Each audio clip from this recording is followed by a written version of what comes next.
The third question that we want to talk about is, what do you say in order to reach others with the gospel?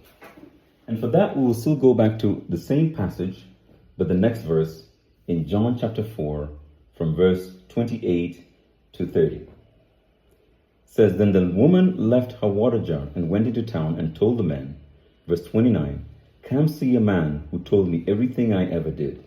Could this be the Messiah?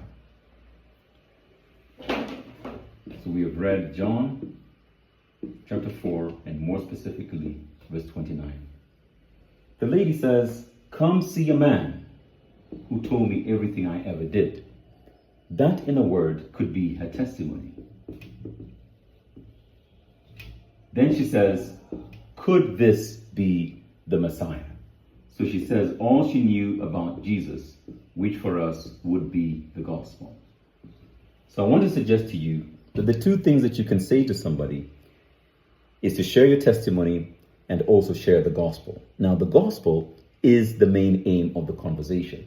You want to reach to a point where you're sharing the gospel. You can use your testimony as a tool for that in different ways. And so I'll just put an example here. If your testimony is depicted by a box and the gospel is depicted by a circle, you can share your testimony before you share the gospel. And that is a way to create an appetite for the gospel.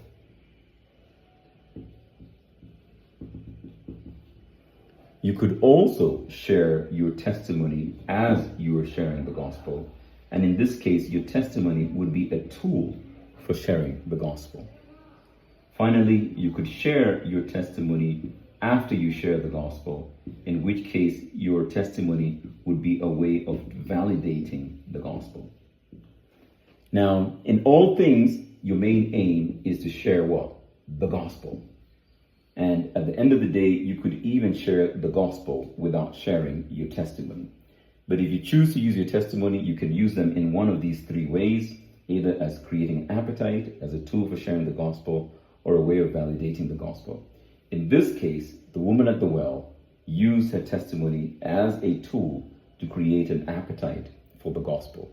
As we proceed, this is the way in which we want to use our testimony as a way to turn regular conversations into spiritual matters so that you can have a way of transitioning to the gospel. But that was just a side note to let you know how your testimony and the gospel fit in, noting that our main aim is to share the gospel. And so in her case, she shared her testimony. And what we do notice is that she shared her testimony very briefly. And so we want to suggest that whenever you are sharing your testimony, you should make it very brief. The testimony ought to be brief so that you do not make people focus on something else. We want them to get to the point where they're hearing the gospel rather than being focused on too many details about your past life, lengthy conversations about maybe even the sins that you were involved in, because we know the woman at the well had a long testimony, but she made it brief because the main point was Christ. And so I want to share with you how you would be able to share your testimony in 15 seconds. So we want to call this a 15-second testimony. Sorry if my penmanship is not that great, but hopefully you can still see what I am writing.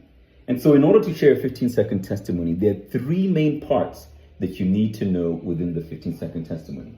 Before I tell you about the introduction and how you end, the three main parts is your life before you met Christ,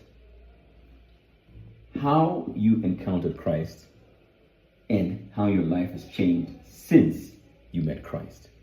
Of course, you will have an introduction, which I'll tell you what that is. You can usually begin to say, there was a time in my life when.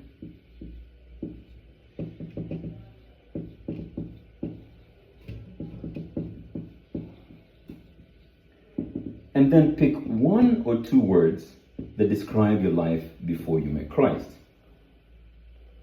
For example, in my case, there was a time in my life when I had no peace and I felt like my life had no purpose.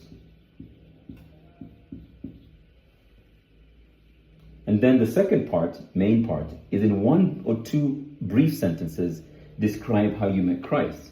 In my case, one day me and my dad went to a meeting. That person explained what Christ's plan was, and I gave my life to Christ. The third part is in 1 or 2 words, explain how your life is different since you met Christ. It would be good to contrast it with these previous words that you had said before. So in my case, I would say, since meeting Christ, I now have peace and I have purpose in my life. A good way to end is with a question. The question that you're going to end with is to ask that person, do you have a story like that?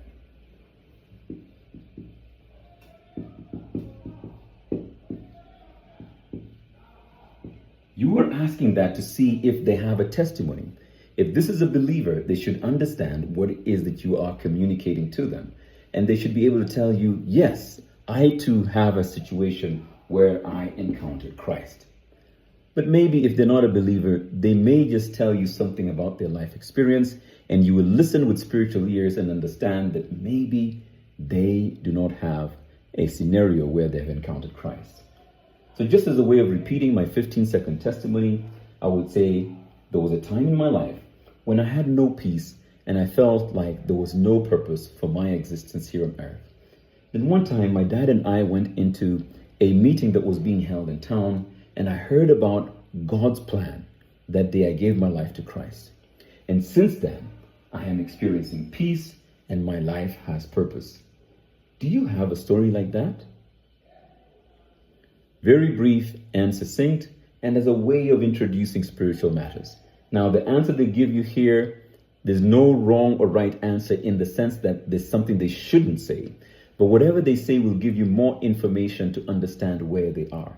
If they're a believer and they share with you a testimony that sounds or shows or tells you that they've had an encounter with Christ, then the conversation now moves towards discipleship matters in terms of you trying to collaborate with them, to walk with them in other things like helping them share the gospel, read their Bible, if they don't already currently have that happening in their life.